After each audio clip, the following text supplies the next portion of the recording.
आजच्या डिजिटल युगात मोबाईल आणि लॅपटॉपशिवाय जीवनच अशक्य झालंय, पण स्क्रीनच्या व्यसनाची मोठी किंमत आता शरीर मोजत आहे.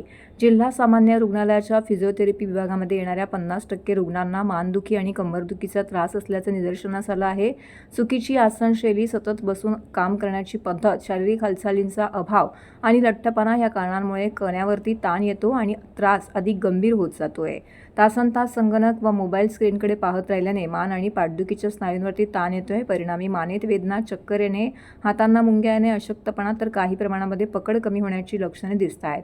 कंबरदुखीच्या रुग्णांमध्ये कमरेतील वेदना, पायात जळजळ, बधिरता आणि पायातील अशक्तपणा अशी लक्षणं आढळत आहेत. या तक्रारींवरती रुग्णालयातील फिजिओथेरपी विभागामध्ये जिल्हा शल्यचिकित्सक डॉक्टर कैलास पवार, अतिरिक्त जिल्हा शल्यचिकित्सक डॉक्टर धीरज महांगडे यांच्या मार्गदर्शनाखाली आधुनिक उपचार पद्धतीने उपचार केले जात आहेत.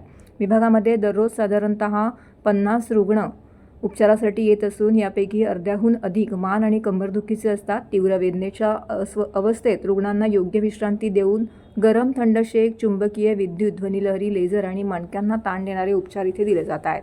त्यामुळे वेदना कमी होत आहेत आणि हालचाल सुधारते.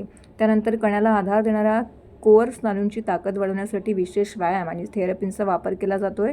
हे उपचार नियमितपणे घेतल्यास वेदना परत येत नाहीत आणि शस्त्रक्रियेची वेळही टाळता येते.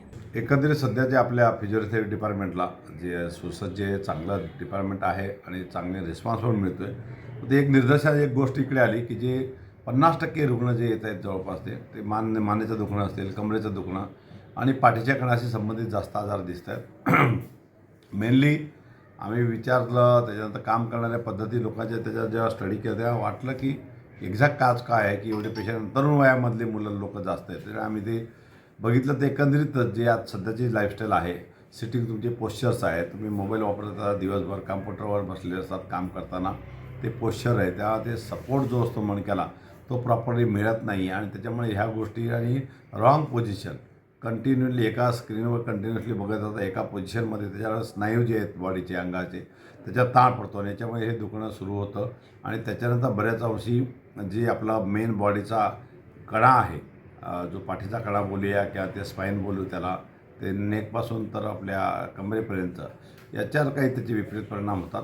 हे थोडे डिस्लोकेशन होणं, डिस्बल्ज होणं हा प्रकार त्याच्यामुळे उद्भवू शकतो.